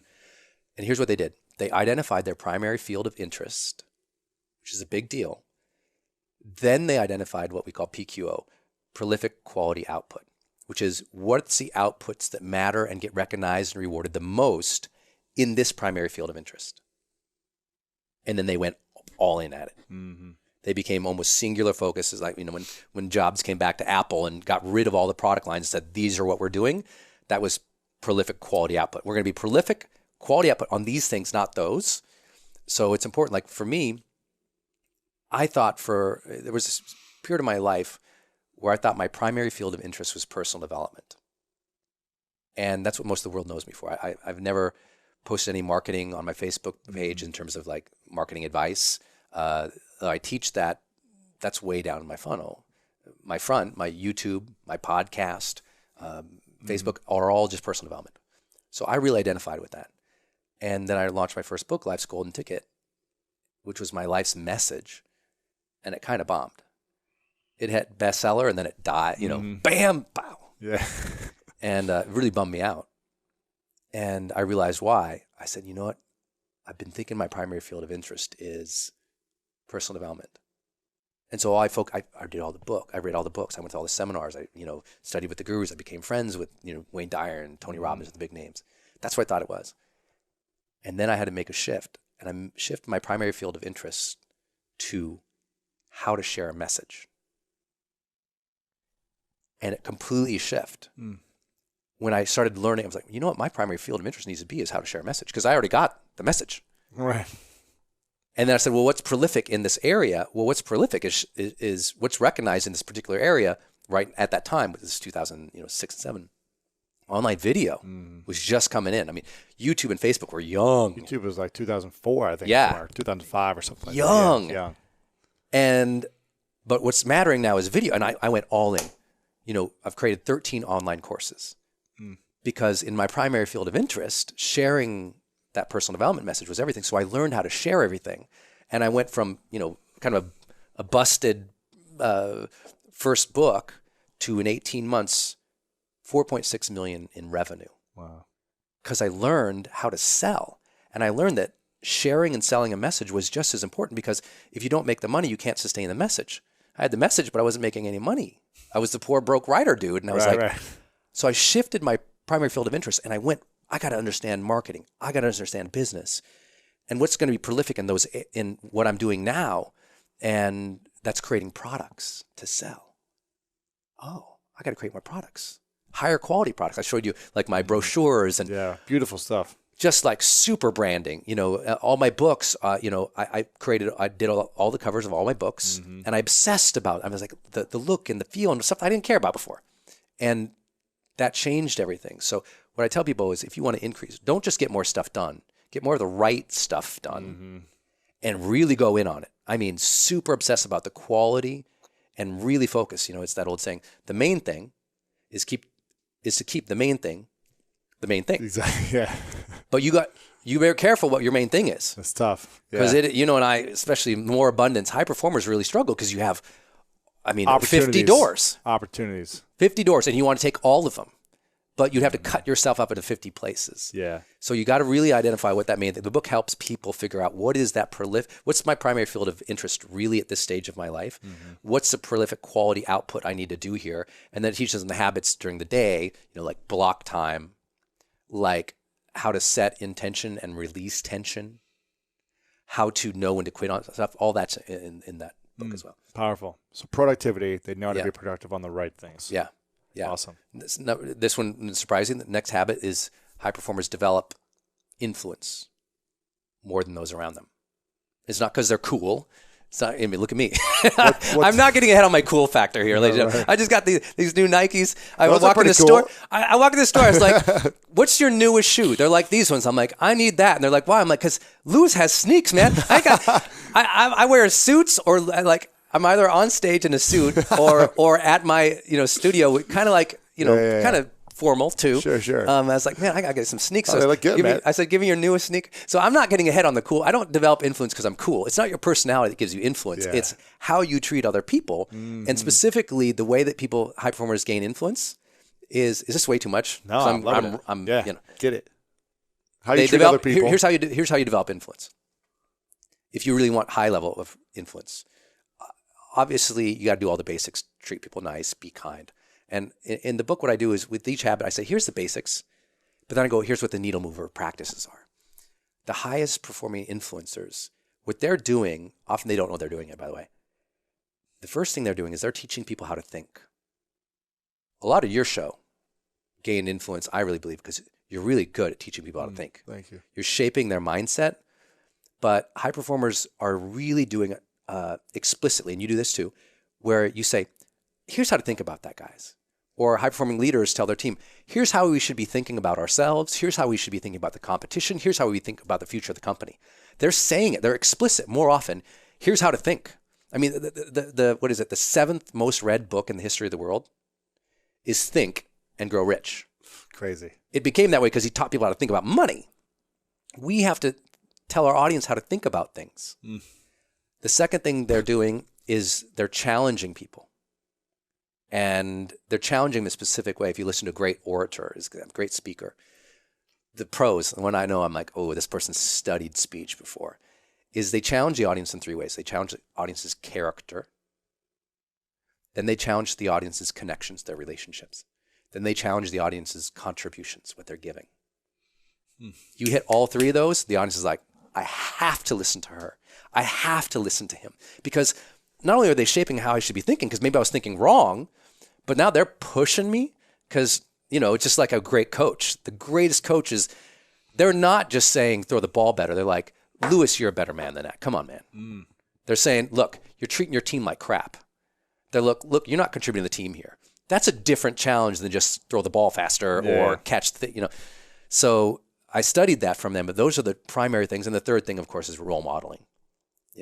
Standing. I mean, if I'm the bring the joy guy, or I'm the honor the struggle guy, or I'm the high performance guy, and I'm off my game, people are gonna know that. Yeah. So I'm always trying to role model what I do, which is hard when you're talking about high performance, because everyone thinks, well, don't you have a bad day? I'm like, dude, I have bad moments. I wouldn't say bad days, because I don't want to go to bed and feel like the day was bad. But at the same time, I think that's why they're developing influence. And so much of this, when I talk about habits, I talk about it in a different way than other people. Most people talk about habits like they just want the tricks to make it easy. This book is full of deliberate habits, meaning you have to consciously think about these and consciously will them consistently. This book, I think, will be kind of something people return to life over and over and over, because it's not ever going to be. I didn't want to write an easy book. I want to write a book that said, this is the hard stuff, but if you do it, the payoff is there. Right. Yeah. No, influence is one of the most powerful things. And if you can't influence or enroll people in your vision, then it's going to be hard to make the vision come to life. Yeah. That's it. And so there's certain elements of how to gain that influence and how to be a role model and be effective and step up and all these different things you need to do to continue to be an enrolling machine in your vision. Yes. Whether you're working on a team, it's your business, it's whatever it is, it doesn't matter, but you've got to be supportive and enrolling to influence people. Yeah. So I firmly believe that. And we have a lot of friends who are listening who do social media, or they're in marketing positions, or they're trying to grow their business or their brand. And I tell people always, you want to make this podcast powerful, look at the last 6 months and ask yourself, how strategic have I been in telling my audience what to think? How strategic have I been in challenging my audience? How strategic have I been in role modeling the actions, thoughts, and feelings I want my people to feel? And if you've been surviving and growing without that strategy, you're friggin' awesome and lucky. Now your next level of high performance is, let's get more strategic. That's what's going to change the game for a lot of people, generating their influence. Because people are like, how do you have 5 million on Facebook? I'm like, I'm strategic about those things. It's a lot of like how to think, a lot of challenge. And like I'm constantly beating those, because I also want people to do that for me. It's why I listen to your podcast. You do that for me. I listen to somebody. I was complimenting you. Your Sarah Blakely interview was just outstanding, and that inspired me to think many ways differently. Yeah. And I both dear friends with Tony Robbins, and Robbins made his entire career on challenging people. I mean, your first hour at his seminar, you've been challenged more than you've probably been challenged the last decade of your life. Sure. And so, be strategic about that. And if you're leaders in the room, stop placating your people. Like leaders, especially today, they want to be so popular with their people. And I say, popular is good. And that'll come from kindness and role modeling the way. But challenge your people more strategically. Yeah. That's why I get to work with, I work at the Fortune 50 CEO level as a high performance coach. Those guys, they don't mess around. Yeah. When they write that check to me, it's $250,000. If I don't get the result, in 2 weeks with them, if I don't start shifting them, I'm screwed. One of the first things I do with them, by the way, is I come in, I open up their calendar, and we just start obliterating things on their calendar. Stuff that's not the main thing anymore. And I'm constantly challenging them to return their focus to what matters. I'm constantly challenging them to challenge their teams. I'm constantly challenging them to be more optimistic or powerful or present, whatever it takes for that person. I get paid because I challenge people more. That's it. So that's what led me to be a high performance coach. If I didn't, and by the way, that's not comfortable for me. I'm from Montana. If many of you guys listening who's been to my seminars, you meet my mom there. My mom's at my seminars. We are like the most laid back, like happy-go-lucky family you ever saw. Like my mom is, what is she, 70 this year? Yeah, 70. And she's a spark plug. She's amazing. Yeah. She's amazing. But it was super, like my family would never challenge somebody. I didn't come from that. I had to learn that, because if I didn't do that, I wouldn't have the influence. I wouldn't achieve things. I think we need those challenges for ourselves. We need a challenge. It's like kind of like in a big game. You need a challenge to be able to see how how great you can become. Yes. You need a competitor, or you need something that you feel a little bit scared about or a little bit unsure about to see how you can rise up to that challenge. And if there is no challenge, we're never going to perform at the highest level. Yeah. I think we got to constantly challenge ourselves if we want to step into something new. Otherwise, we've developed a strength and a comfort zone of what we're comfortable with. So I looked at my quotes. I was like, have I written much about greatness? And I found this quote that said, the journey to greatness often begins the moment that challenge and contribution become more important than comfort and ease. Oh, that's a good one. Yeah. That's really good. And so we have to challenge ourselves, but the habit here, the social habit, is develop influence. And you develop influence. Teach people how to think, role model the way, and then make sure that you are challenging people in those 3 areas. Challenge their character. You got to do that delicately. The book teaches you how. Make sure you challenge relationships, because that's so important, and challenge people what they're giving. And if you do that strategically enough, part of your message in greatness is challenging people to follow their dreams. Yeah. You say it all the time. It's one reason I love your show. You're constantly challenging people to follow their dreams. And not just like, hey, follow your dreams. Like, hey, do this. Yeah. I love that, So I think it's one of the reasons that the show is so awesome. Thank you. Appreciate it. Yeah. Appreciate it. So that's the 5th one, right? Yeah. And the 6th and final. 6th and final one, demonstrate courage. And I think all personal development people, of course, but they actually, high performers do demonstrate courage. Like, we can measure it from peer feedback. We can measure it from their self-assessments. We can measure it from, we have this thing called the high performance indicator assessment. You take it, you get scored on all 6 habits. It's free on the internet, on the interwebs. But this one's peaked when we did the research, and I didn't know it. And it is, high performers are more willing to share their ideas, their thoughts, their feelings, what they need, what they want, and they do it more consistently than their peers. Even when there's risk or uncertainty, you do a great job. I know you have, the book's coming out for you, talking about men and being vulnerable. That's demonstrating courage. That's, when you're not conditioned that way, or you're not used to that, that it might not seem like a big deal, but it is. Yeah. When you talked about me doing this interview, that was like, it might not seem like demonstrating courage to go on Lewis Howes, but it is, because I admire you. And I also, I'm not used to sharing a lot. I'm usually let the work speak for itself. Yeah. So I had to I need to share, being willing to share this in different and unique ways. But I think for most people, it's, when you were in your last meeting, did you share for your ideas and fight for them? Did you share for your ideas? Did you share your ideas and fight for them? When you wanted to post that video and you were scared to death because people are going to make fun of you, did you do it? And when you wanted to tell your spouse that you're not getting what you need, did you say it? Because all those are demonstrating courage. It's not just, courage, we think pulling someone out of the river or something. And that's part of it. And we talk about the different kinds of courage in the book. Yeah. But the ones that matter the most, move the needle the most, is sharing for and fighting for ideas, but also that vulnerability of sharing your wants, needs. I mean, high performers really communicate what they want. And you've probably seen this in networking opportunities. You meet somebody and they're like, I'm trying to meet this person. I'm trying to get that done. And they're not pushy with it. They're just clear. They're like, this is what I'm trying to do. And this is what I want. This is what I need. The highest performing relationships and marriages, we correlated marriage and demonstrating courage, and they stay together longer. When you're willing to tell your spouse, I don't like that, and work it through. That's hard for people. It's scary to put yourself out there or follow your dream or start a podcast or, start the business. That stuff is scary. Telling your boss something's wrong. High performers report being whistleblowers more than anybody else. Because it takes a lot of courage to go, my boss is doing something wrong. Right. So we teach how do you get to that without all the hype? Like, what do we know actually moves the needle in psychological courage, which has been actually measured a lot in academics. I love it. I love the habits. And I know you guys should go get the book because there's a lot of research that backs all these, and also steps and practices they can follow. So make sure you guys are getting this book. Thanks, I'm curious. I want to ask you a couple of personal questions. Yeah. What's the fear you have the most right now in your life? The fear I have the most, probably just, anything ever happening to my family. I'm a very, very, I'm a great son, I hope.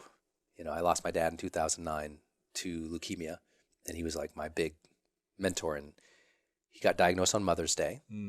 Kind of woke up and walked in the hallway, and his back felt funny, and he kind of leaned against the hall, a little dizzy. And Mom's like, "What's wrong with you?" He's like, "I don't know. It's kind of swollen back here." And they go to the doctor, and his spleen was enlarged, which is bad news. It usually means your body's kicking off stem cells that aren't good. So he got diagnosed with AML, acute myeloid leukemia, and they said you have a week to live. Now he made it 59 days. Wow. The most important interview of my life was I called him, and I wrote down all these like 30 life questions, and I interviewed him. It was the first time I ever called somebody and recorded anything. It was my first interview. This is my most valued interview. So I called him and I asked him all these questions. Was at the hospital because I was at a seminar, and I didn't know. And I said, "Dad, I'm going to cancel the seminar. I'm going to fly out." He goes, "Don't. Just finish the seminar. Come over." Wow. So like day 2 or 3 of the seminar, I call and I interview him for, I think 60 minutes that first night, another 60 minutes. And then I flew over there, but I got that recording, and I had such a great dad and a great mom. People say, "You're so lucky, Brendan." I'm like, you know what? There's a lot of things I didn't luck out on. Worked hard, but I lucked out on the parent train. We grew up with nothing. Parents, raising 4 kids, broke, but we had abundance. We had love, and they believed in us. And my dad, his 7 messages to me in his life, which I try to share all the time. Actually, it's my most shared Facebook post ever. This particular post, every time I put up, it's been viewed 30 million times. Wow. And it's just my dad's thing. He said, "Be yourself, be honest, do your best, take care of your family, treat people with respect, be a good citizen, and follow your dreams." Pretty good for me. I'm like, there it is. So, but losing him really made me connect with the rest of my family. Right. And so fear is just, family. So I don't want to lose people that I love. My whole story began when I learned that life is precious. Car accident, 19-year-old kid. I know you know the story, but I've had sort of mortality motivation my entire life since, I was lucky, 19 years old kid, realizing I'm going to die. I'm standing on the hood of a car bleeding out after a car accident. I got death. Another time in my life, and it was the book I talk about in the book, The Charge, I had a brain injury, wrecked an ATV going 38 miles an hour, got taken to a hospital. I didn't know if we were internal bleeding. I'd snapped my wrist, broke my ribs, threw out my shoulders, massive concussion, and which I didn't know until later, caused a lot of troubles in my life with my brain. But I sat in the hospital for 3 hours because no one spoke any English there, and I didn't speak any Spanish. Wow. So they couldn't, when they, the first thing when someone treats you is, "Are you allergic to any of the painkillers?" Right. I couldn't answer the question. Like, I don't know. So I lay there for 3 hours. This is 16 years after my first accident. And I was, laying there, and the lady keeps coming in and pressing on my chest cavity, and that's checking for internal bleeding. And I knew that. And I'm thinking, I'm like, okay, if this is my time, did I live, and did I love, and did I matter, which was my intention after my first car accident. And I was happy with all the answers, but so I'd lived my life, I was happy. But the number one thing I thought about that moment was, my wife and just family. I just didn't, so I think my it's not like I have recurring fears or debilitating fears, but I just don't want to lose anybody I love anymore. Yeah. I've lost a lot of people. 2 days ago, Jess and I were actually here over at the hotel, and I got a text from a dear high school friend who just got diagnosed with pretty severe breast cancer and that stuff. I just want to lose people. It's tough, but it's going to happen for everyone, right? Yeah. That's the thing that's challenging. Yeah, my dad's loss was huge. That was just awful, because it was so fast. Yeah. And he'd been healthy. But AML just, it just takes you. And so I'm good with it because so many people know my story of the second chance, and they share all around the world. They're like, "Man, I was in an accident. I lost somebody too." And I hear all that, and it's one thing when you're hearing it and you're coaching or advising. It's another one when it's your dad, or somebody you care about. So. Yeah. What about your mission to the world? What is your mission? And what would you like to achieve over the next? It's funny. It's one of the things you said probably made you like, I don't know about this guy because I'm always hammering home one message. Mm-hmm. And some people are like, all he has is that story. I'm like, it's not that all I have is that story. It's I tell the story because that's my message.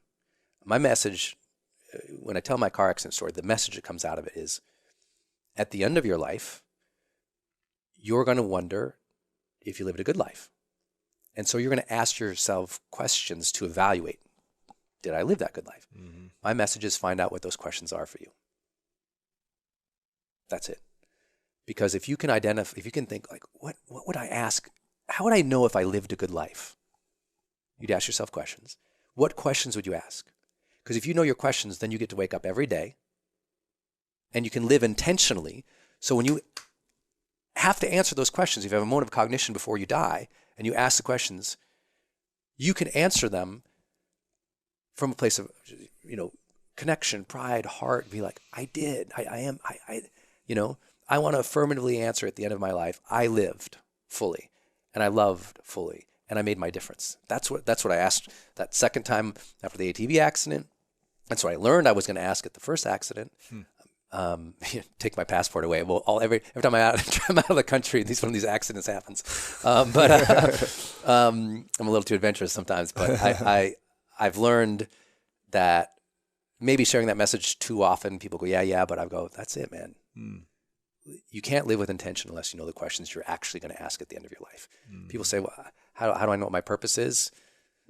Know how you're going to gauge your purpose at the end. You got to know the questions. Well, as I tell people, identify 4, 5, 10 questions you'd ask at the end of your life to see if you're happy. And then wake up, look at those dang questions and live. Every day. So I do. Tonight, when I go to bed, it's the same thing. 21 years. I've never missed. I go to bed, my head hits the pillow. I go, did I live today? Did I love today? Did I matter today? And it's not like I can be like, hey, Lewis, every night I'm friggin' awesome. And the answer is yes. I mean, I have bad days. But enough of them are yeses that I feel pretty good about my life. And so that's the message I want people to know. Find out what your questions are, live intentionally so you're happy with them at the end. That's great, man. What are you most grateful for right now? Well, one tactical one. I'm so happy to be done with the book, dude. It's the best feeling, right? Oh my God. It's the best in the world. Oh, I'm so happy the book is done. I'm super grateful that is, because a lot of my friends and family are like, where did you go? I mean, literally 3 years. Yeah. We manage research teams, the largest study ever. I'm not an academic.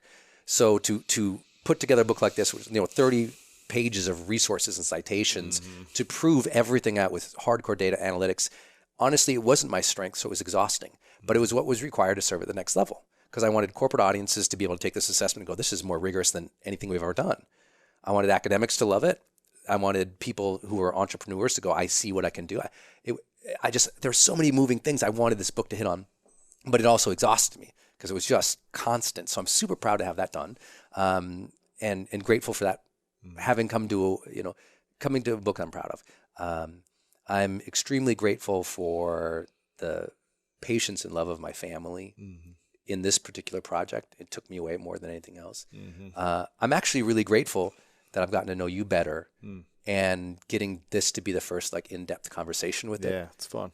Because I think that you're very talented at holding a space for people, your team too, about holding a space for people to just be like, this is me, this is what I about. Yeah. And then I would also, I'm always grateful for God for the second chance I got from standing on the hood of the car. Like, I got it. Like, knowing that each day you get up and it's not, self-help, psychobabble. It's like knowing that life is limited and you get a second chance every morning of showing the world more of who you are, breathing, taking that walk with your love, just having that every day, that kind of new beginning. I feel that in my career. I'm sharing that with you now. And by the time this comes out, I'll have a new show out, the Brendan Show. I've never done that before as a new opportunity. I'm grateful for the new opportunities. I think right now you and I have the ability to share our messages farther and wider than we've ever had before. I'm super grateful that we're alive, right now, at this time on the planet when I think our messages really need to be heard, when we're, surrounded sometimes by a culture, society, politics is so negative, to have a platform to share something good right now. Oh, I'm so grateful for that. What's the habit that you realize you need more work on, or that you can improve on yourself? Definitely raising necessity.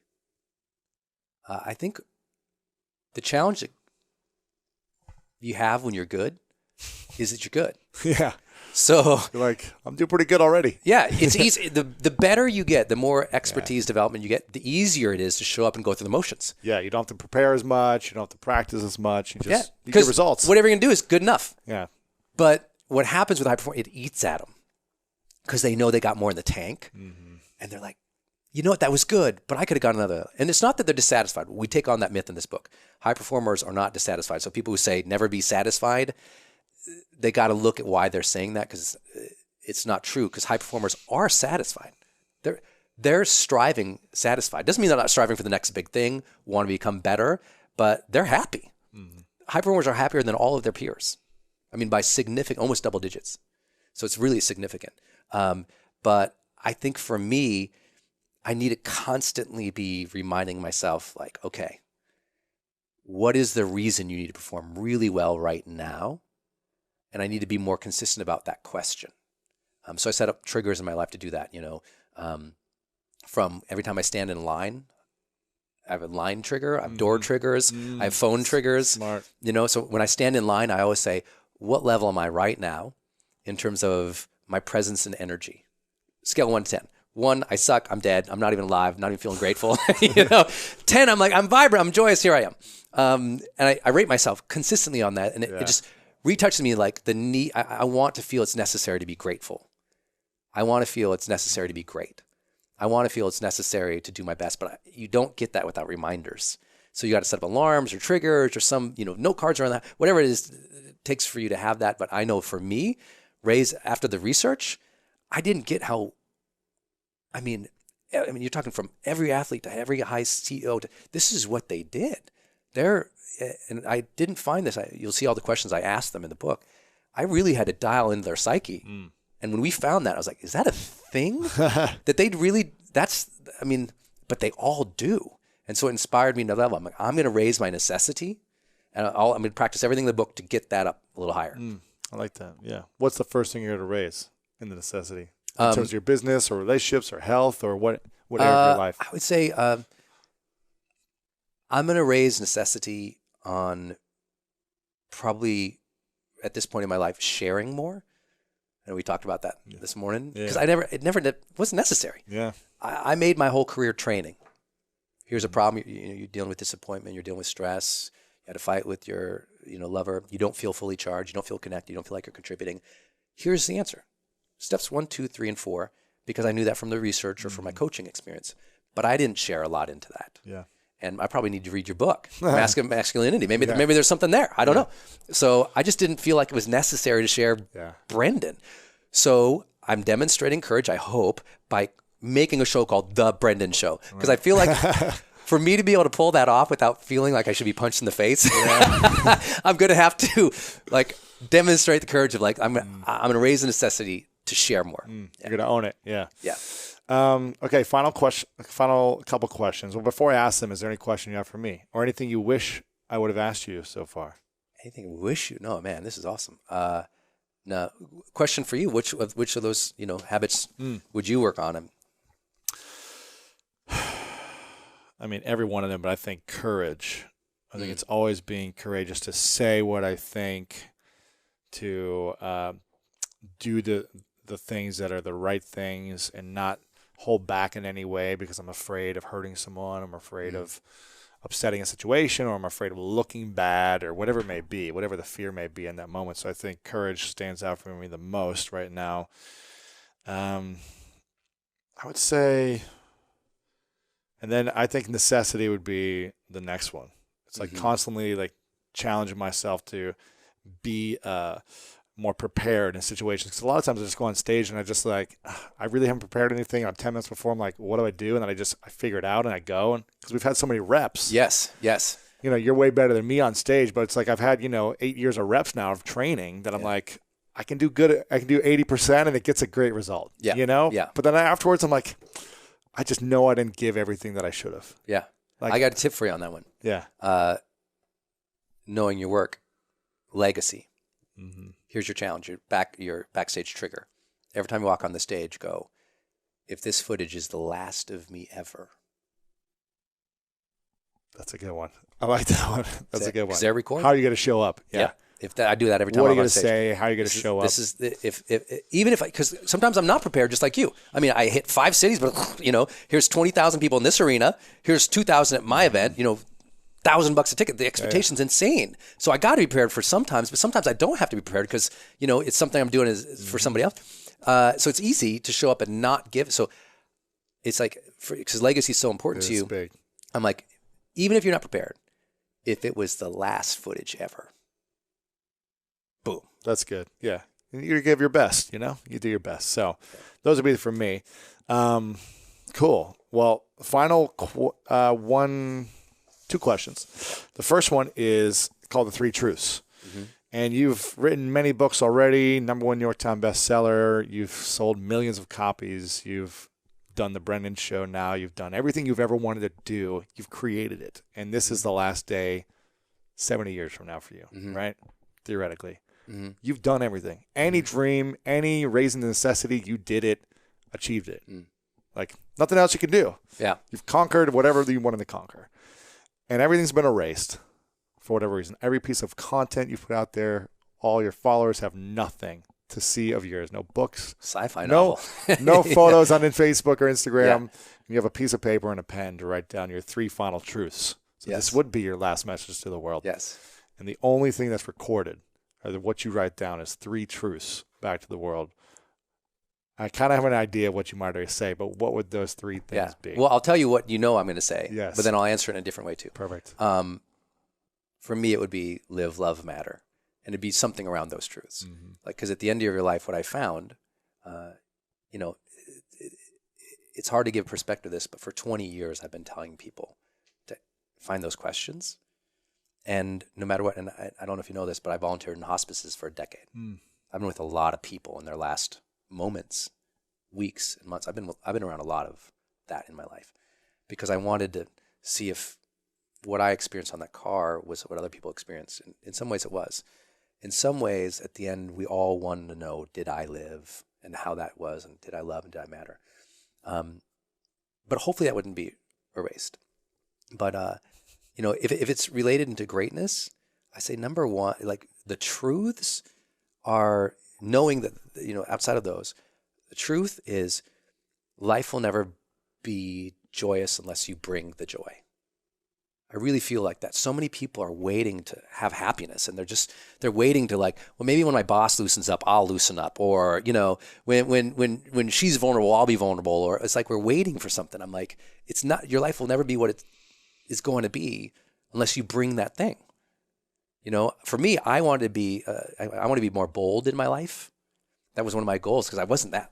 I wasn't that guy who would just like go out and do the things I do now. So I made gold I was like, bold is an intention. I set it as an alarm on my phone. My alarm would go off 3 times a day and bold would pop up. And I conditioned myself over 7 years to be more bold, which is a big deal for me. And because I wanted that, I had to learn how to bring that. So whatever you want in life, you got to bring it. I would say number 2, honor the struggle. Like so many people bemoan the hardship and they hate it. And I would say, anything you apply hate to quickly dies. You got a dream and you're hating the process. You apply hate to the process, the dream's going to die. It's like, don't,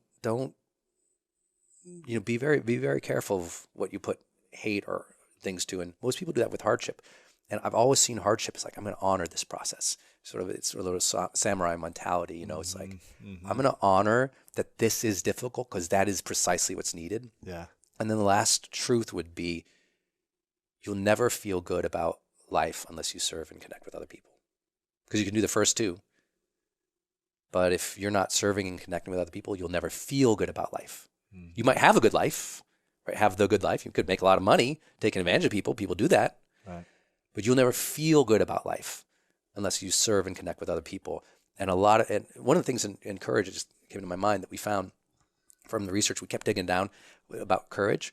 Courage ultimately comes from curiosity, which is such a weird thing. I didn't know that either. But you can't courageously connect with other people unless you're like, I'm curious to what they would think about this, or I'm curious about them. You'll never try something new unless you're like, I'm curious to how that turned out. Mm-hmm. You wouldn't go for the gold at the stars unless you're like, I'm curious if I can do it. Like you have to wonder, like, is that possible? And so part of, I think, people's next development is being more curious about what happens if you did serve at a bigger level. Because the truth is, you're never going to feel good about life unless you do. Wow. There you go. Make sure you guys get the book, High Performance Habits. Go get it on Amazon, Barnes & Noble, or Brendan.com, correct? Brendan.com, yeah. Is that the best place? Absolutely. At Brendan everywhere, or Brendan Bouchard everywhere? At Brendan Bouchard everywhere. At Brendan Bouchard everywhere on social media. You are taking over the world, my friend, and it's good to be connected and learn more about everything you're up to, and I'm here to support. So, thank you. Final question is, what is your definition of greatness? I tease. I've heard so many of your guests do it, and I was like, man, I'm not sure what I would say about that. But I do think I wrote a little bit about this in the Motivation Manifesto because I was really like, what is that thing? And I think it's achieving your own sense of personal freedom. What that is, I define personal freedom as the ability to be oneself fully and the ability to pursue things that are deeply meaningful to you. I think that's when you find freedom. Yeah. Now, that's my definition. But I think if you get to the end of your life, like, I lived freely, or I loved freely, or I did my thing.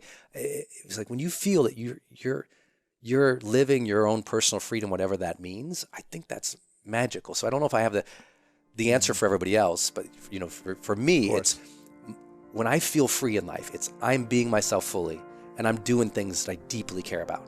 Like this right now, I feel free right now. This is great.